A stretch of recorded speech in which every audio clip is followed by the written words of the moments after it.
السلام عليكم ورحمة الله وبركاته. هالكاس وحن مرينا يا وحن مرينا عن بريلا نشوفنا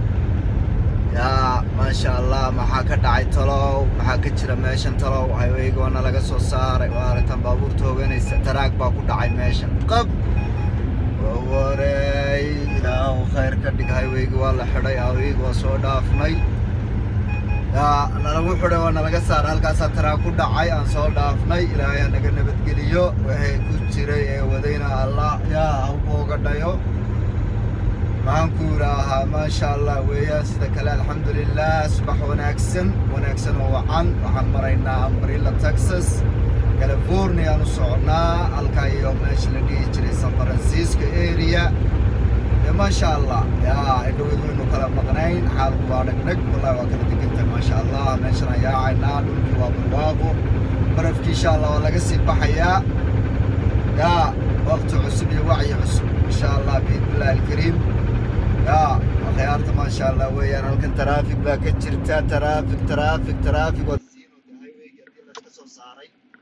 ترافيك لما وين يا لا هاي وي قد كسو ساري ترافيك كجيريا ما شاء الله والله وكاس يا هاي وي خدن يا حقاس waxa taagan maxaan ku rahaa fire miya wixii xagga u soo leexan lahaay oo dhan baa la leeyahay saaxiib raaxaysta ma garad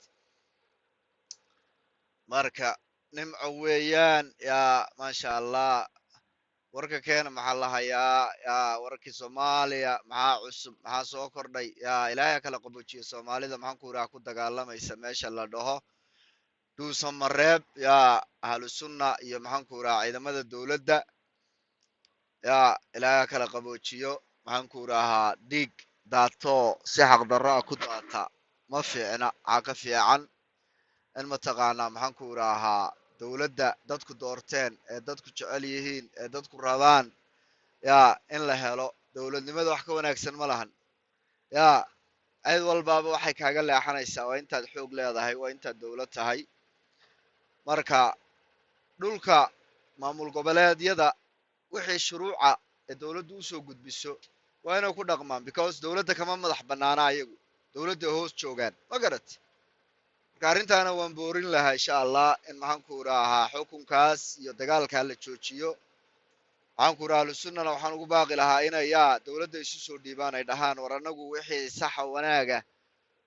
aanu samaynaynaa oo dawladdaanu ka mid nahay dawladda kama madax bannaanin marka ayagana asaasaan u rajeynaya ugu baaqayaa dawladda Soomaaliyana inay u dulqaadato dulqaad u yeelato biidnillaahi alkariim oo dadkeeda iyo dalka u dhimriso